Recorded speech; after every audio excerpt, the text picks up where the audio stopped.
Our last keynote is from the Ministry of Health, Welfare and Sports. I'd like to have Abigail Norville on the floor. She is the Deputy Secretary General of the Ministry, and she chairs also the Global Digital Health Partnership. And I'm very thrilled that you are here because you have a rather complicated task to unite Europe in the digital strife. So please take the floor, and I hope to give you a little bit insight about what happened here the last 3 days. Yes. Thank you for the introduction, and thank you for having me here. Good afternoon, everyone. It's an honor to conclude this conference with you. And 3 days here in this ICT Health World Conference is frantic, has been frantic. There have been so many different inspiring speakers, and from so many different countries. It is buzzing here, but of course it is because it's Limburg. I was born here, so I am a Limburger. This is where my roots lie, and in its capital, Maastricht, I have lived my first dream, singing in a funk band. It will get you to become a civil servant, but that's besides the point. And it has been many, many years ago. And today, from my position as a Deputy Secretary General of the Ministry of Healthcare, I share another dream with you, securing and further developing high-quality healthcare accessible to all, to be achieved through digital transformation in healthcare, and as Bianca Rauwenhorst, Director of Information Policy, already pointed out earlier in the opening speech of this conference, we all have a responsibility in our roles for better healthcare. You and I know all too well that we can only achieve this if we do it together. And it has been mentioned before these days, across boundaries of disciplines, beyond the walls of organizational interests, and also beyond the borders of our countries. Because we all face the same challenges. The population is getting older, and the demand for care is growing and getting more complex. And we need more dedicated and well-trained professionals to deliver all that high-quality care. But where are those professionals? The need to organize care around the patient, instead of dividing it into pieces that only make sense to healthcare providers, or the ministry maybe, is increasing, and digital transformation can be one, if not the biggest catalyst in this. I'm also a Dutch person, and as such, I'd like to recap what has been shared in this conference on the Dutch status on digital transformation. We come from years of experimentation in which healthcare and therefore digitalization was mainly at the mercy of the market. Now we need to move from experimenting in the niche to transforming at the heart of healthcare, and that requires direction and making choices. Our first step was to legally obligate healthcare providers to exchange data electronically. In this conference, you could have attended the session on one of the first outcomes of this bill that is being implemented, electronic data exchange on medication. We know that in the Netherlands, through flaws in copying medication prescriptions, over 2,500 people each year end up in hospital. That could have been avoided if medication data have been electronically exchanged, would have been electronically exchanged. Another step the ministry has chosen is the use of international standards and uniform language. This allows hospitals, general practitioners, pharmacists, and aged care facilities to talk to each other in the same technical and medical language. The next step is to make patient data available to all healthcare providers in their network in a secure and usable way. Then you put the patient first. Also, data that is collected from patients can be used for research that can improve future treatment for diseases, policy, and innovation. So, patient data can contribute to keeping the entire population healthy for longer. As has been mentioned often in this conference, data quality and data solidarity are necessary for this data availability. This requires trust in each other, clinics and doctors, IT solution vendors, healthcare providers, patient organizations, civil servants. It requires collaboration from all actors in the care field and a uniform belief in the direction to go. It requires making choices based upon supported vision and strategy to get there. It also requires from all stakeholders the ability to sometimes give up something, to step over one's own shadow. It requires that you look outside the box of your organizational interests and to work closely together to go for the best outcome. Just like in music, where you give each other the space to solo and then continue playing in harmony. Just as songs are now accessible in all countries, I would also like to have my data accessible in other European countries where I might need care. After all, I am also a European citizen. So I am glad that the creation of a European health data space has been addressed on all 3 days of this conference.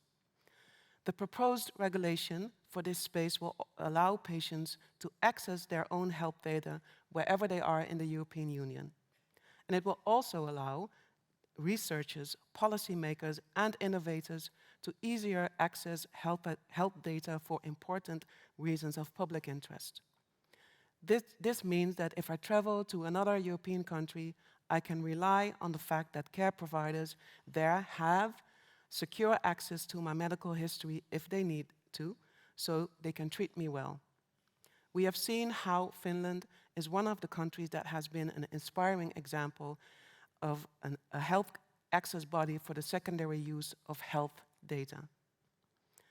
The past few days have been inspiring. We have learned about India as a pioneer in digital healthcare at a scale that for us as a small country is hard to imagine.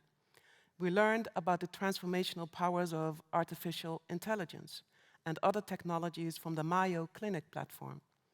We looked into the digital transformation of Maastricht University Medical Center and heard about Zuiderland Hospital's journey towards the hospital of the future, together with its own care vision, other healthcare stakeholders, and citizens. Distinguished guests, it is at conferences like this that the whole digital health ecosystem meets. That is what makes these events worthwhile to attend. And it is up to us to make this conference a lasting success and not leave it here in Maastricht. It is up to us to hold on to the energy that we release in each other here, because we are all running the same marathon. We need to go beyond inspiration and networking opportunities and use the presence of the whole ecosystem and momentum to create concrete breakthroughs. And we also need to stick together, because with the new politics in Holland, you just never know what will happen. Use the experience and expertise of others to adopt a working solution in your organization to scale up emerging but proven innovation to create together a future-proof healthcare. This is hard work and requires personal commitment.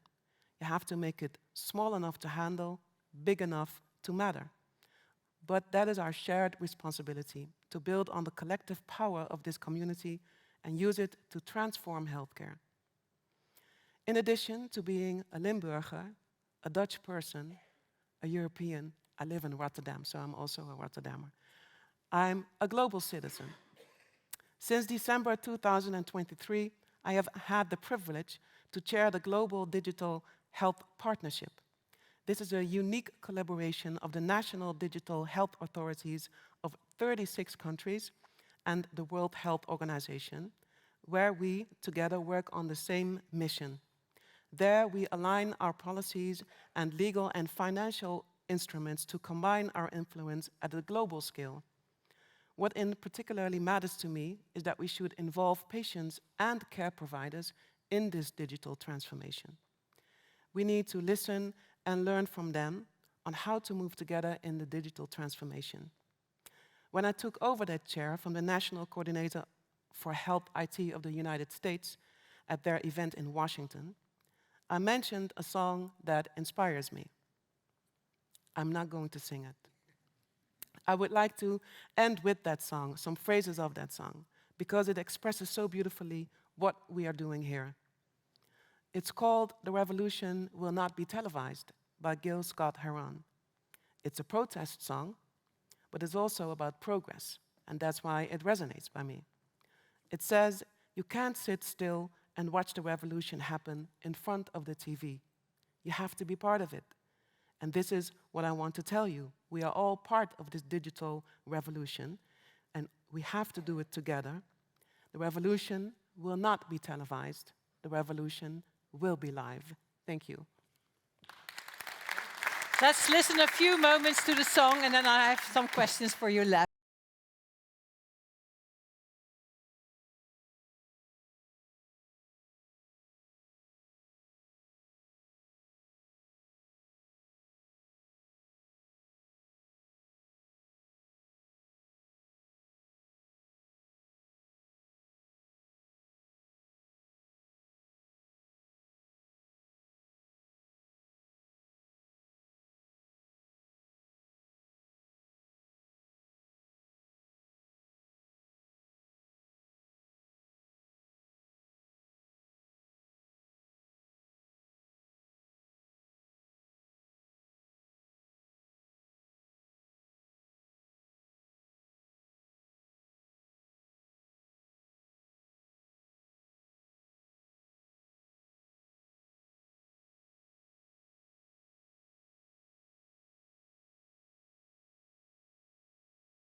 National patient organizations, but who gets in then? Who gets in those patient organizations, you mean? Together with your Okay. group. Well, you have to ask it, and you have to tell everybody that it's necessary. And for instance, at our own ministry, we have this project that we especially ask people with experience, maybe with a sickness, but also from the work field. I don't have the right term at this moment, but we have people who are helping us with their own practical background. And we have still some things to do. We're not there yet, but at a global scale, I'm also pushing to involve patients and involve caretakers, because the worst thing we can do is, as policymakers, try to think of everything and make it happen, and then it comes into practice and everybody's saying, what's this? Yeah, but I can understand that you can organize that on a national level, but in GDHP, is it also possible to have the consciousness there to interact with international patient organizations or nurse practitioners and so on? Yeah, well, it's not the case that the Netherlands are engaging with patient organizations in other countries, but the countries themselves, they interact with their patient organizations, and they bring that information and that knowledge back to the table at the meetings that we have. Yeah, and you already noticed that also in other countries this movement is growing. It's a little seed that has been planted, and we have to make it bigger. Yeah. You said we want to release the energy. Let's ask the audience of, are you going to release your energy? And if you hear the story of Abigail Norville, what energy do you need to change healthcare? Are there some people who have a new idea when they walk out and say, oh, I'm going to change my organization, I want to do this and this and this? After what you have seen the last couple of days, heard the last couple of days, how inspired are you? Is somebody wants to reflect on that? Or are you a little bit mum? In the front. Oh, yeah. Sorry. I was overlooking you. Yeah, so I'm actually inspired by the Global Health Initiative, right, that you're chairing. And I think it's underestimated, right, how important such a thing is for the Netherlands as well, right, for yourself. And in my experience working perhaps on a global scale, I, for instance, see that people in India and China are much more willing to donate or share their data for things that I do, right, than they are in the Netherlands. The discussion here is always when you talk about data, privacy, right? Where I think the discussion should be more like data saves lives, not only for us, for yourself, but of course for others. And so a more solidarity-based system is important. How do you think, as a civil servant, we can change the discussion to, I won't say get rid, but to balance the privacy aspects with the fact that data is so important to share? Very good question. Well, I think sometimes we hold ourselves captive in the privacy discussion, so that there's more possible than we are actually doing. And it's not always a privacy or a law issue, as we have seen in the corona crisis. I mean, hospitals weren't too eager to share how many beds they had available. That had nothing to do with privacy. It had everything to do with the will to share. So yes, I agree with you that privacy is an issue, and we make privacy an issue, but it has also got to do with the will to share your data, to share your plans, to share your thoughts, to make the healthcare overall better. So that's why I'm always pointing out that yes, privacy, but you also have to have the will to work together. And also ask the people to give their data. Yeah. Because also a lot of people are hesitant to give Well, their data. and also to be clear about what happens with your data. Yeah. So that is not about you specifically, but that your data is being brought into a bigger picture, and that it's not about you, but you have but your data makes healthcare better. And I think we also have a thing to do in explaining that a little bit better than we do. Yeah. Thank you so much, Abigail Norville. Thank you for having me. Thank you so much.